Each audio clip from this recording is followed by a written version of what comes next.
아멘. 기도합니다.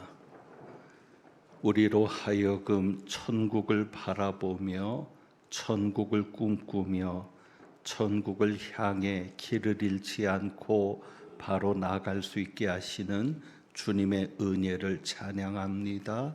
수고한 할렐루야 찬양대와 광릉숲 오케스트라 위에 은혜 베푸시고 이제 말씀 듣습니다. 성령님께서 온전히 역사하여 주옵소서.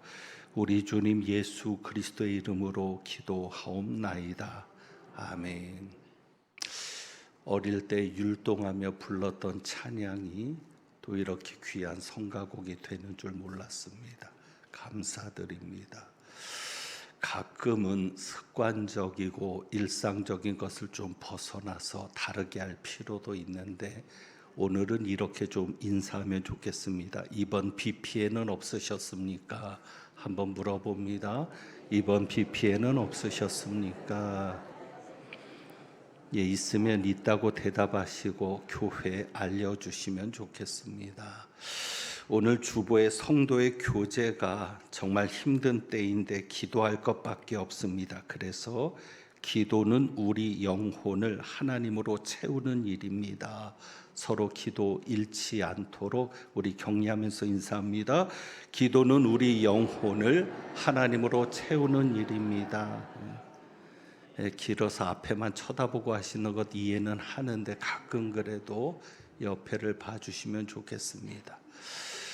오늘 19장 1절 순서에 따라서 우리가 보게 된 말씀에 아볼로가 등장을 합니다. 그 앞에 있는 18장에 보니까 알렉산드리아에서 난 아볼로라는 이 유대인이 에베소에서 열심히 사역을 한 내용이 나옵니다. 만남의 복이 중요한데 아볼로가 브리스길라와 아굴라를 만나게 되었습니다. 그래서 이 부부를 통해서 하나님의 도를 더 정확하게 듣고 온전한 신앙을 가지게 되었습니다.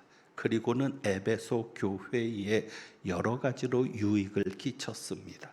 그러다가 고린도 교회로 떠나게 됩니다. 바로 그 내용이 이어지는 게 1절입니다. 고린도 교회로 떠나게 되는데 아마도 청빙을 받은 것으로 보입니다. 그래서 교회 역사에 제1호 청빙 목회자, 저는 제가 지원을 한 게 아니라 청빙을 받았는데 이렇게 청빙을 받은 첫 번째 목회자로 아볼로를 언급하기도 합니다. 그래서 이 아볼로가 브리스길라와 아굴라에게서 받은 추천서를 가지고 고린도로 떠난 것까지가 18장의 내용입니다. 그리고 이제 그가 고린도에 있을 때에 바울이 윗지방으로 다녀 에베소에 오게 됩니다. 그러니까 아볼로가 없을 때 에베소에 바울이 왔습니다. 우리가 고린도 전서를 통해서 보았죠. 바울은 심었고 아볼로는 물을 주었으되 하나님이 자라게 하셨다. 그래서 그 바울이 심은 곳에 물을 준 아볼로가 바로 이 사람입니다. 그런데 바울과 아볼로가 만나지는 않았고요. 거기에서 어떤 제자를 만납니다. 그리고 2절에 보면 그 제자들을 만나서 이런 질문을 합니다.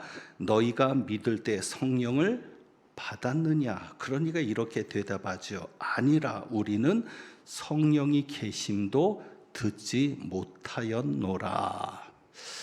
우리는 이 질문과 대답 속에서 몇 가지 궁금증이 생깁니다. 그 궁금증은 무엇인가 하면 사도 바울이 묻잖아요. 너희가 믿을 때 성령을 받았느냐? 그러니까 말하는 거죠. 아니다. 우리는 성령이 있음도 듣지 못했다. 자, 그러면 우리가 이 말씀을 단순히 보면 믿음이 있는데 성령이 있음도 듣지 못한 사람처럼 보이거든요. 그러니까 어떤 질문이 생겨요? 과연 성령님의 역사가 없이 믿을 수 있느냐? 성령이 없는데 믿음을 가질 수 있느냐라는 질문이 생기는 것이죠. 그리고 또 다른 것은 세례에 관한 질문입니다. 세례를 다시 받아야 되느냐? 지금 이들이 세례를 받았습니다. 그래서 3절에 보면 너희가 무슨 세례를 받았느냐 그랬더니 요한의 세례다. 그래서 그들이 듣고 5절입니다. 주 예수의 이름으로 세례를 받으니, 그러니까 요한의 세례를 받았던 그들에게 이제 다시 세례가 주어지는데 누구의 이름으로? 주 예수의 이름으로. 그러니 세례를 다시 받아야 되느냐? 세례가 온전하지 못하면 그 세례를 다시 받을 수 있느냐? 그리고 또 한 가지 6절에 보면 바울이 그들에게 안수할 때 성령이 그들에게 임하시는 겁니다. 그러니까 물 세례를 받은 다음에 무슨 세례를 받은 거요? 성령 세례. 그러니까 이런 질문이 생기는 거죠. 물 세례를 받고 성령 세례를 다시 받아야 되느냐? 성령 세례가 따로 있는 것이냐라는 궁금증이 생길 수밖에 없습니다. 우리는 여기서 혼란스럽습니다. 그런데 우리를 혼란스럽게 하는 것이 대략 두 가지인데, 우선 제자들이라는 용어 때문에 우리가 혼란을 가지는 겁니다. 제자들이란 용어.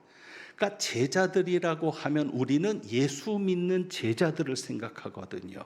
예수 믿는 사람들. 그러니까 여기에 보면 에베소에 와서 어떤 제자들을 만났다 하니까 믿는 자처럼 생각이 되는 겁니다. 특별히 18장 27절에 보면 아볼로가 아가야로 건너가고자 할 때, 그러니까 고린도에 가려고 할 때 형제들이 그를 격려하며 제자들에게 편지를 써 영접하라. 이게 추천서거든요.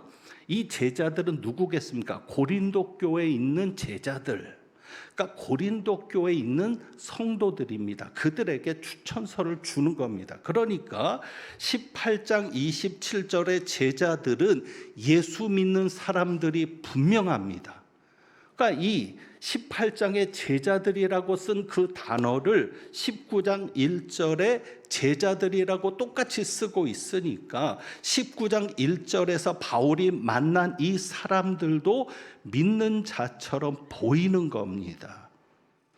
그런데 이것은 우리가 잘 보아야 합니다. 자, 1절에 보면 바울이 윗지방으로 다녀 에베소에 와서 뭐라고 얘기합니까? 어떤 제자들을 만나. 왜 어떤 제자들이라고 했을까요?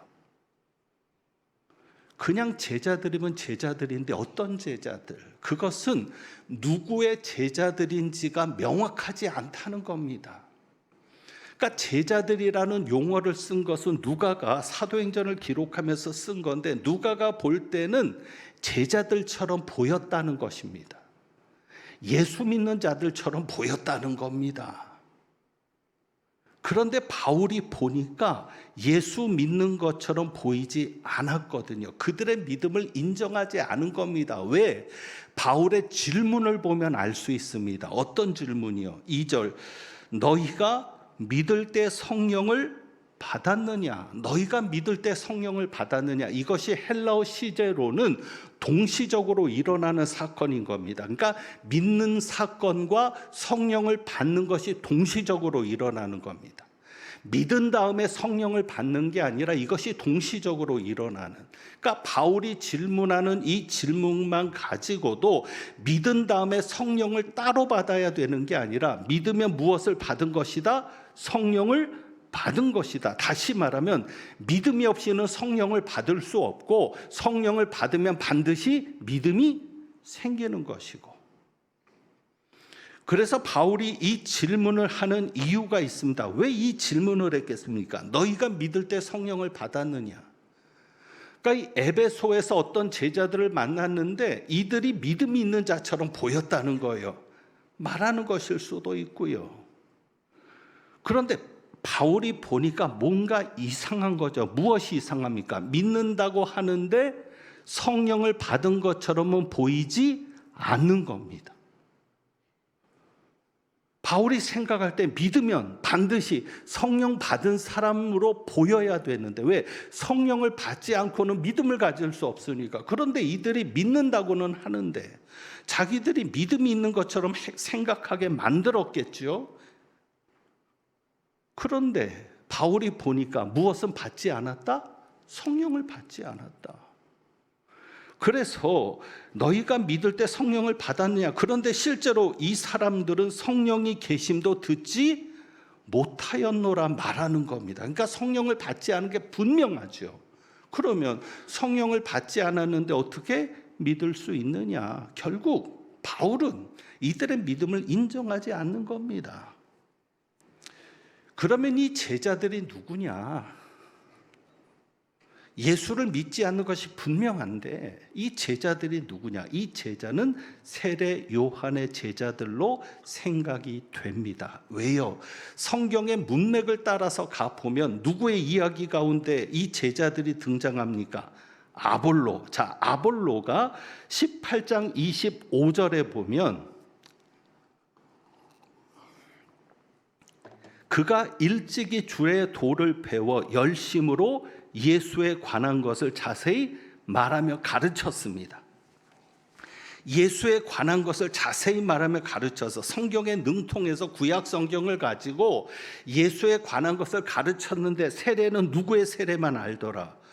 요한의 세례만 알더라. 그러니까 이 아볼로가 요한의 세례만 알았던 사람입니다.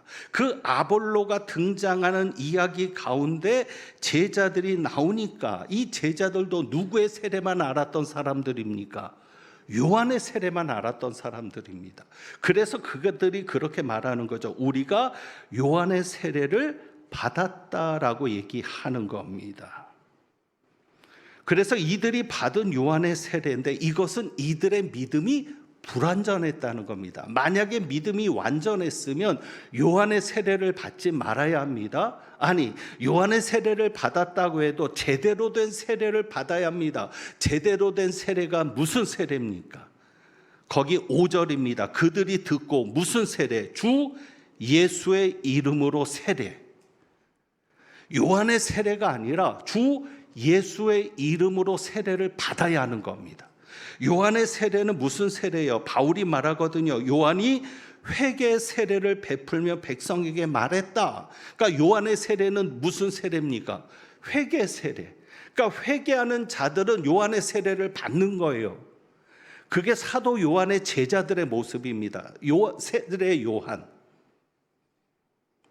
이상하게 쳐다보지 마세요. 자꾸 신경 쓰다 보니까 말이 헷갈리는데 세례 요한이 전한 말씀이 뭐예요?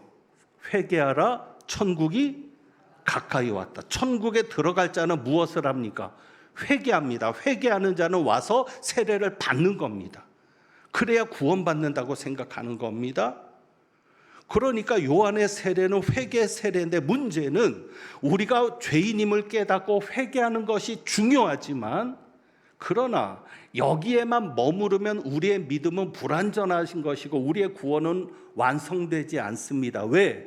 우리는 회개하고 믿는 것이 아니라 내가 죄인임을 깨닫고 회개하는 것으로만 끝나는 게 아니라 내가 죄인임을 깨닫고 회개했으면 누구를 믿어야 합니까? 예수를 믿어야 하거든요. 그래야 완성이거든요. 예수를 믿는 것은 예수님을 영접하는 겁니다. 그러니까 내가 죄인임을 깨닫고 회개하는 것 중요합니다. 그러나 거기에만 멈추면 안 되고 내가 죄인이니까 그 죄를 누가 용서하셨다? 예수님이 용서하셨다. 예수님의 십자가와 부활로 내 죄가 용서되었고 이제 나는 그 예수님을 믿는다. 나는 그 예수님을 이제 내 삶의 주인으로 모신다. 그것을 인정하고 고백하는 자가 단순히 회개 세례만 받는 게 아니라 누구의 이름으로? 주 예수의 이름으로 세례를 받는 겁니다. 그러니까 이들에게는 예수가 없었던 것입니다. 자, 사도 바울이 그래서 이렇게 얘기합니다. 사도 바울이 4절에 백성에게 말했다. 내 뒤에 오시는 이를 믿으라. 그래서 세례 요한을 따라다니는 사람들은 누구를 기다렸어요? 세례 요한의 뒤에 오는 사람을 기다렸어요. 그런데 세례 요한이 내 뒤에 오시는 이가 누구라고 얘기했습니까? 예수라고 얘기했는데 그것은 어떤 이유에서든지 그들에게는 없었던 거예요. 그래서 이들은 세례 요한의 뒤에 오는 이를 기다리고 있는 겁니다. 그 세례 요한의 뒤에 오시는 분이 왔어요, 안 왔어요? 왔어요. 예수 그리스도잖아요. 그래서 사도 바울이 그 얘기를 하는 겁니다. 내 뒤에 오시는 이를 믿으라. 나를 믿지 말고 내 뒤에 오시는 이를 믿으라고 했는데 그분이 왔다. 그분이 바로 예수다. 그것을 전한 겁니다. 그들이 아직까지도 세례 요한의 뒤를 이어서 올 분을 기다리고 있으니까 이미 왔다는 거예요. 그분이 예수 그리스도라는 거예요. 그래서 그들이 그 말씀을 듣고 그래서 예수의 이름으로 세례를 받은 것이죠. 세례 요한이 예수님을 증거할 때 이런 이야기도 했습니다. 나는 너희로 회개하게 하기 위해서 물로 세례를 준다. 하지만 나보다 더 큰 분이 내 뒤에 오신다. 나는 그분의 신발끈도 풀기를 감당하지 못할 정도다. 나는 물로 세례를 주었지만 그분은 자기의 타작마당을 정하게 하셔서 무엇으로 세례를 주신다고 얘기해요? 불과 성령으로 세례를 주실 것이다. 그러니까 사도 요한을 따랐으면 여기까지 생각하고 예수님이 그분인 것을 알아야 되는데 그것은 몰랐던 거예요.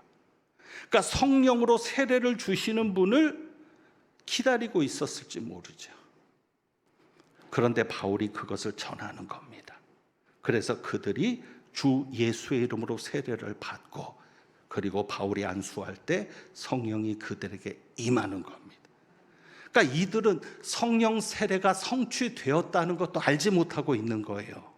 그러니까 불완전한 믿음인 거죠.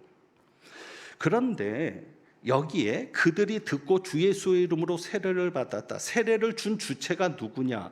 헬라어 성경에는 3인칭 복수입니다. 바울이 준 게 아니라는 거예요. 아니면 바울과 함께 누군가가 같이 주었다는 거예요. 아마도 브리스길라와 아굴라가 아니었을까 싶습니다. 그러니까 바울은 내가 누구에게 세례를 준 적이 없다 그랬거든요. 사람들이 하도 자기를 따르니까. 그러니까 바울이 세례를 준 것은 아닌 것으로 보이고 그들이니까. 단 바울이 안수할 때 어떻게 했습니까? 성령이 그들에게 임하셔서 우리가 흔히 말하는 성령 세례를 받게 되는 것이죠. 그러니까 성령 운동을 하는 이들은 이런 본문을 가지고 얘기합니다. 믿는 자들에게 이런 질문을 해요. 성령 받았습니까? 여러분이 예수를 믿는데 그들이 그런 질문을 여러분에게 한다고 해요. 성령 받았습니까? 그런데 믿는 자들에게 성령을 받았느냐고 묻는 것은 위험한 함정이 있습니다. 무슨 얘기냐면 믿음으로만 구원받을 수 없고 무엇을 받아야 구원이 완성된다? 성령 받아야 구원이 완성된다. 성경은 그렇게 말하지 않거든요. 그러니까 믿으면 다 되는 것이 아니고 믿으면 끝이 아니라는 거죠. 이게 위험한 겁니다. 그리고 또 한 가지는 성령을 받아야 하는데 결국 성령 세례를 받지 않으면 구원받지 못한 것인데 성령 운동을 강조하는 성령 세례를 강조한 이들이 사도행전에서 일어난 이런 사건들을 가지고 이야기하는 게 뭐냐면 성령 세례의 증거가 무엇이라고 주장합니까? 방언이라고 주장합니다. 그래서 방언하지 않으면 성령 받지 않은 것이다라고. 그러면 자연스럽게 이런 결론이 생겨요. 방언 못하면 구원받지도 못한 것으로까지 생각하게 됩니다.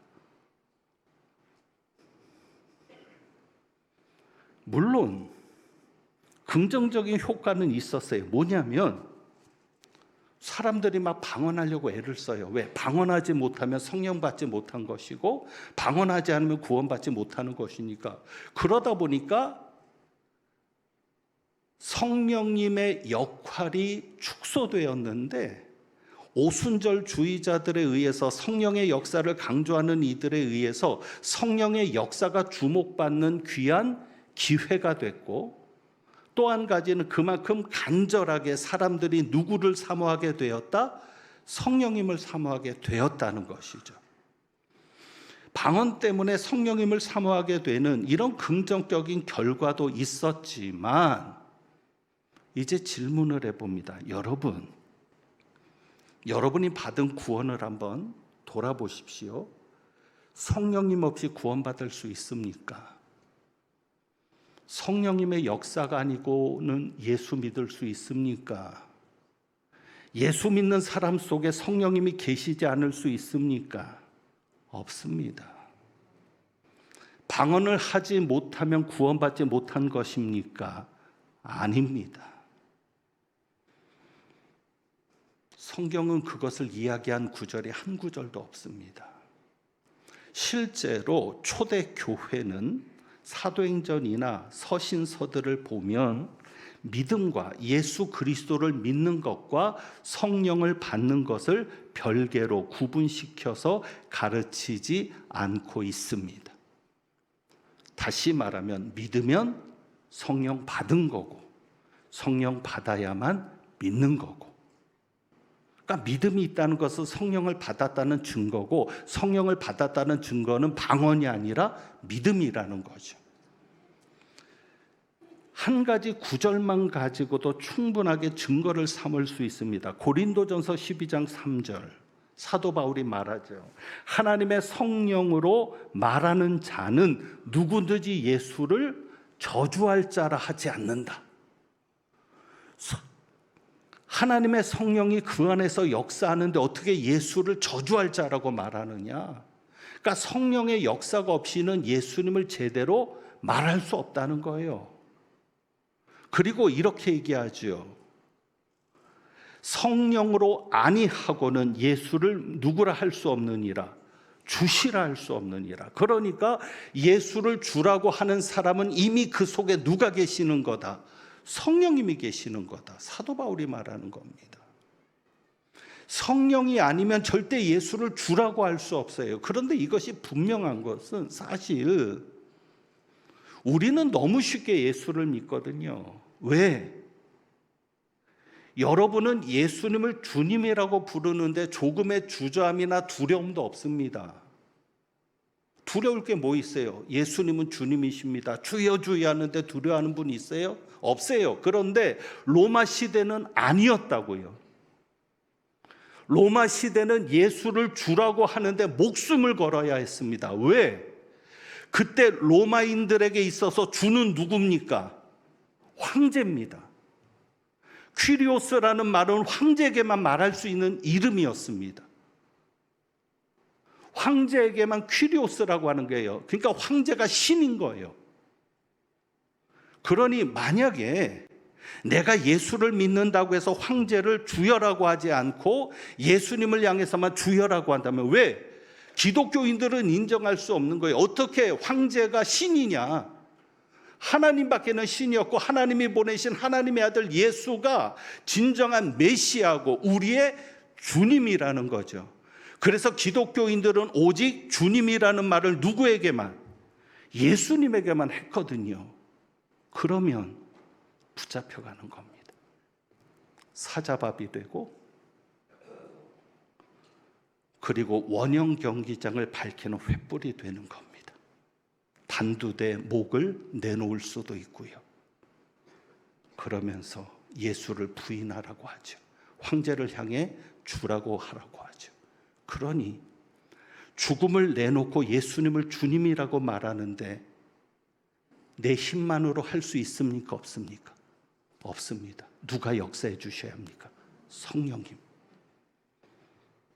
그러니까 누구든지 성령으로 말미암지 않고는 예수를 주라 할 수 없다는 이 말이 얼마나 목숨을 내걸어야 되는 귀한 말인지를 여러분이 아셔야 합니다. 우리는 그 시대는 아니더라도 어쨌거나 분명하게 역사하는 건 뭐예요? 성령의 역사 없이는 예수님을 주님이라고 할 수 있다 없다?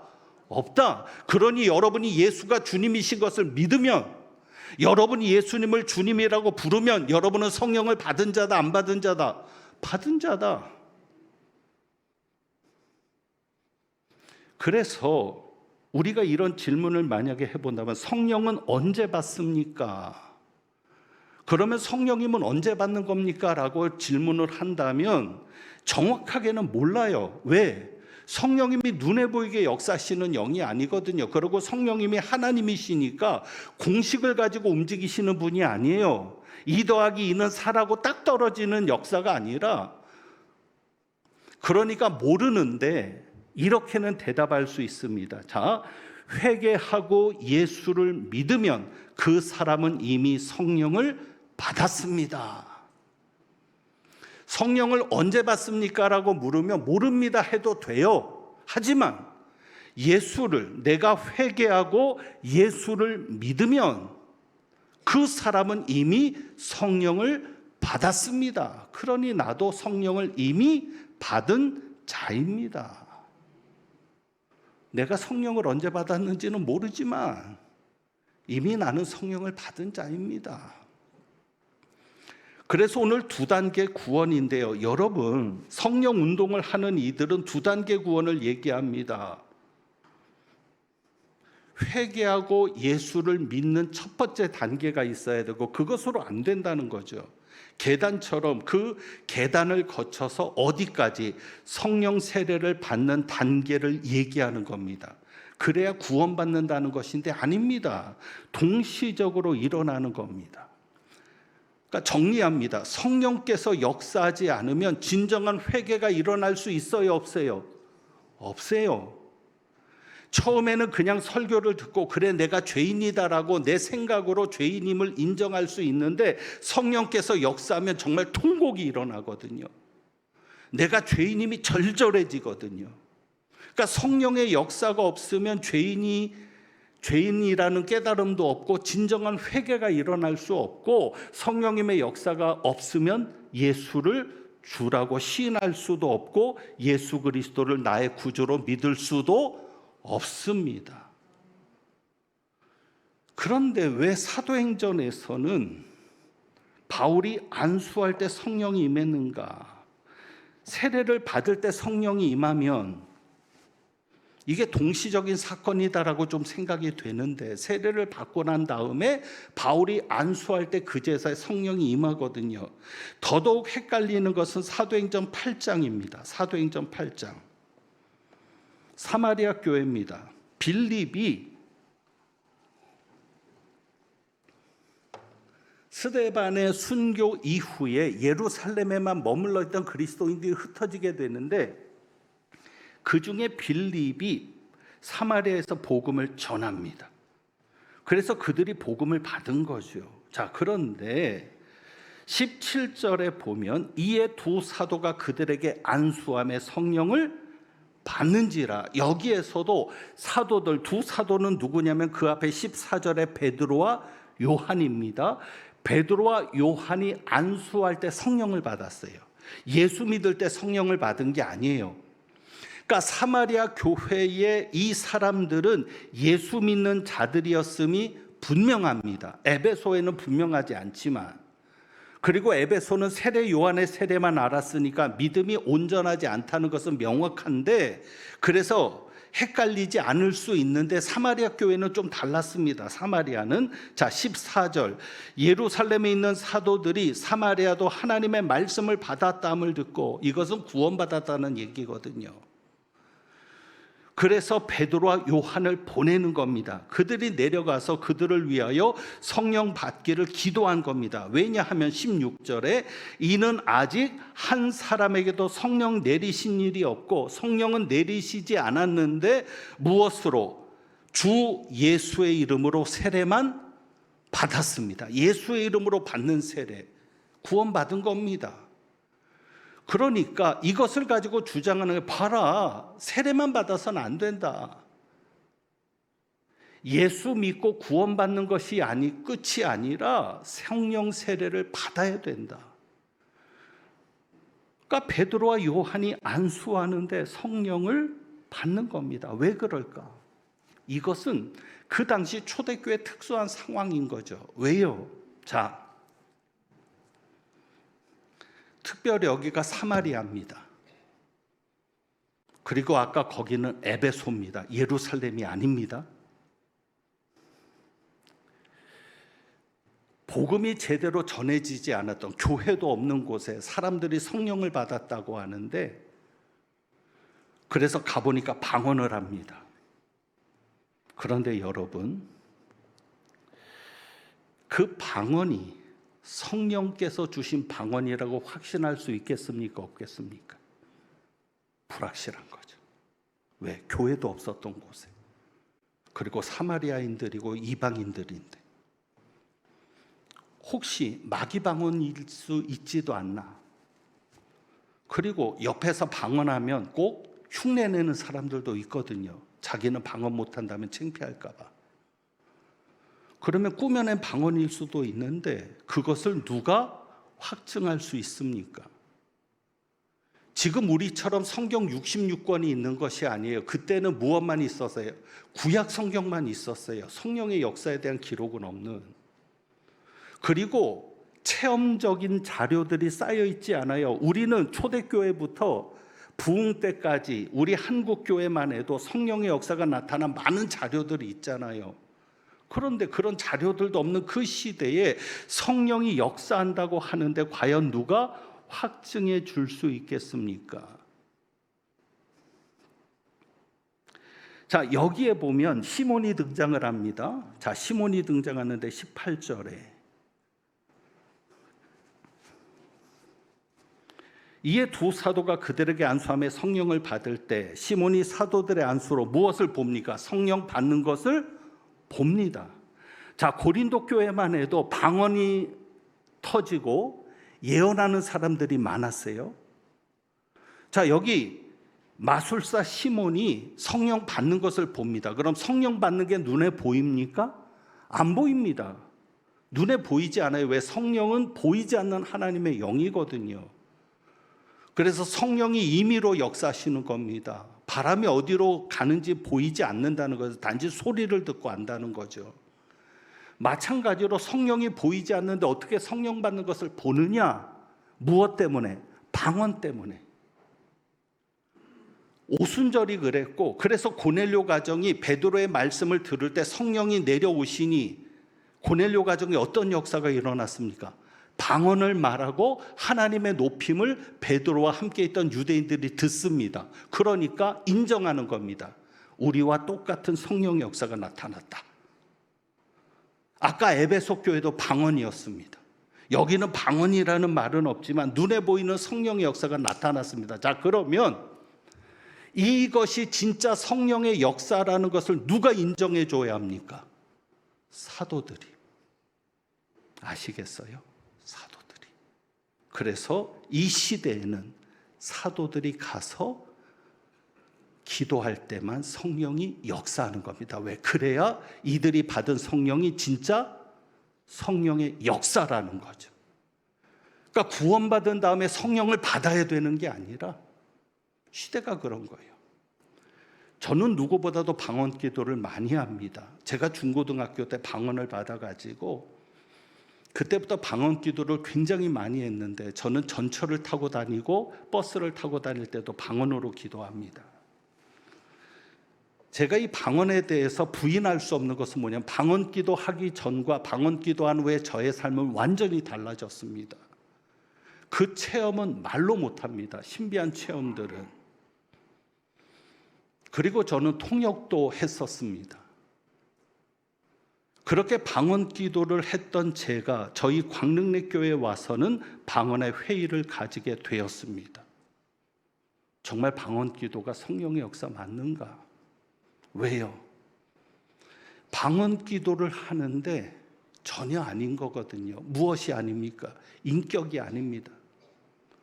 어떻게 방언 기도하는 사람의 인격이 저 정도밖에 안 돼? 저렇게 못된 사람도 방언 기도할 수 있나? 하나님의 뜻에는 관심이 없고 자기 뜻만 있는 겁니다. 고집도 세서 그 고집을 꺾지도 않는 겁니다. 그런데 정말 그가 하는 방언 기도가 맞나? 실제로 사도행전 2장의 방언에 대해서 얘기할 때 이렇게 기록합니다. 성령이 말하게 하심을 따라 각기 다른 언어들로 말하기를 시작하니라. 그러니까 방언은 뭐냐면 성령이 말하게 하심을 따라 말하는 게 방언이거든요. 그러면 방언 기도를 많이 하면 할수록 누구를 따라가는 사람이 된다? 성령을 따라가는 사람이 된다. 그런데 그런 모습이 안 보이니까 하나님 앞에 통역하게 해달라고. 도대체 그 방언 기도가 어떤 내용의 기도인지를 통역 좀 할 수 있겠다고. 근데 통역을 했던 저에게도 통역이 안 되는 거죠. 하나님이 알기를 원하지 않으셨을 수도 있고요. 그럴 때 생각이 무슨 생각입니까? 누가 와서 확인해 주면 좋겠다. 정말 그가 받은 성령을 받은 게 맞는지, 그가 한 방언이 성령이 주시는 방언이 맞는지를 확인하면 좋겠다라는 생각이 들었습니다. 지금도 그런데 초대교회 시대는 당연히 그러지 않겠습니까? 성령이 역사한 데가 사마리아입니다. 유대인들이 멸시하는. 그리고 이방인들의 땅인 에베소입니다. 그러니 더욱 유대인들이 우리가 받은 성령과 똑같은지를 확인해야 되지 않겠습니까? 그래야 성령이 역사한 거고 예수를 믿은 게 분명해지니까. 그래서 그 역할을 누가 하는 거예요? 사도들이 하는 거예요. 그래서 빌립도 기다렸을 겁니다. 사도들이 올 때까지. 성령께서도 사도들을 통해서만 성령의 역사를 이루시는 겁니다. 왜? 그래야 진짜가 되니까. 여러분, 이제 말씀을 정리합니다. 너희가 믿을 때 성령을 받았느냐? 사도 바울이 가장 중요하게 본 게 뭐예요? 성령의 역사가 있었느냐? 이것은 오늘 우리에게도 마찬가지입니다. 여러분, 예수를 믿는데 가장 중요한 역사가 뭐예요? 성령의 역사. 정말 힘들고 어려운데 이 성령의 역사가 아니면 하나님의 살아계심을 어떻게 내가 확증할 수 있어요? 보이지 않는 하나님을. 성령의 역사가 아니면 하나님이 나를 사랑하신다는데 내가 그 사랑을 어떻게 경험하고 믿을 수 있어요? 성령의 역사가 아니면 예수 그리스도가 나의 구주고 나를 위해 십자가에 죽으셨다 부활하셨다는데, 예수님이 다시 오신다는데 그걸 어떻게 내가 믿을 수 있어요? 예수를 구주로 고백하는 여러분들, 여러분 안에 계시는 성령님의 역사를 경험할 수 있기를 원합니다. 확신할 수 있기를 원합니다. 그 성령의 역사로 믿음을 가지고, 그래서 방언과 같은 은사 체험도 필요하고요. 그런 확신이 있어야 내가 이 시대를 견딜 수 있고요. 여러분이 그런 확신이 있을 때 사명을 감당할 수 있습니다. 그래서 우리가 이 성령의 역사를 사모하면서 오늘 두 찬양을 드려보기를 원하는데, 성령이 오셨네라는 찬양과 185장입니다. 근데 제가 이 찬양을 심야 때 불렀는데 죽 썼습니다. 그래서 제가 도전의식을 가지고 주일날 다시 불러보려고 하는 겁니다. 왜 죽을 썼냐면, 똑같은 C 코드니까 어려울 게 없어요. 변조가 되는 게 아니거든요. 근데 왜 죽을 썼느냐? 박자 때문에 그래요. 성령이 오셨네는 4박자로 부르다가 185장은 3박자로 부르려니까 이게 안 맞는 거예요. 그럴 때 여러분 가장 중요한 게 뭡니까? 저만 따라오면 됩니다. 그냥 제가 하는 대로 하면 됩니다. 여러분, 우리 광릉내 교회는요, 제가 정말 여러분에게 하나님 앞에서 이야기합니다. 하나님 앞에 부끄럽지 않으려고 몸부림칩니다. 그러니까 어떤 이야기를 듣고 어떤 상황이 돼도 목사만 따라오면 잘못될 일 있다 없다? 없다. 제가 그렇게 되도록 애쓰고 있으니까 하여간 이 찬양도 저만 따라오시면 됩니다. 이 두 찬양 같이 한번 불러봅니다.